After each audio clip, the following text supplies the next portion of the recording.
What Meghan Markel's statement on Queen Elizabeth's death means for the royal family.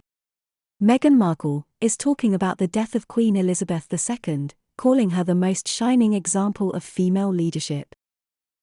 She talks about how the Queen was a woman who was never expected to take the throne and succeeded in doing so. She also talks about how the Queen managed to maintain her dignity throughout her reign and that she was able to make decisions on behalf of her country without any bias. The Queen's life has been one of service and dedication. She has led with grace, dignity, and style. Her death marks not only the end of a long reign but also an era in which women were not expected to lead or succeed. I was really surprised by the outpouring of love and support, and I am grateful that I was able to be with my husband to support him. We are so grateful for all the love and support. It means a lot to us during this difficult time. Meghan said she felt fortunate to have known Queen Elizabeth and described the warmth she shared with the Queen.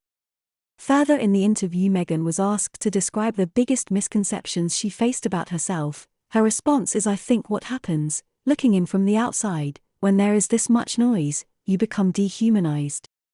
But if you remember that I am a human being, then you don't treat me, talk about me, or look at me the same way." When asked to describe her Archetypes podcast, which was launched on Spotify in August, she said she hoped that people will listen to the podcast and come out thinking, "Oh, she's a real person that laughs and asks questions and approaches things with curiosity." When asked to reflect on her time in Hollywood, Meghan spoke about the time before the Me Too and Oscars So White movements, which shined a light on sexual misconduct and a lack of representation and diversity in the industry. According to Meghan, "We didn't have names for it at that time. There were just certain things that were accepted. If there was any discomfort, you just dealt with it."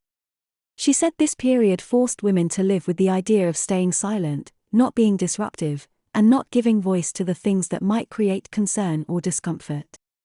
Meghan gave examples of trying for a long time to land on a show, filming pilots, and wondering if they would get picked up. "All of season 1 on Suits, I was convinced I was going to get recast. All the time," she said. "It got to a point where the creator was like, 'Why are you so worried about this?' When asked if she would get back into acting, she said, 'No. I'm done. I guess never say never, but my intention is to absolutely not.'"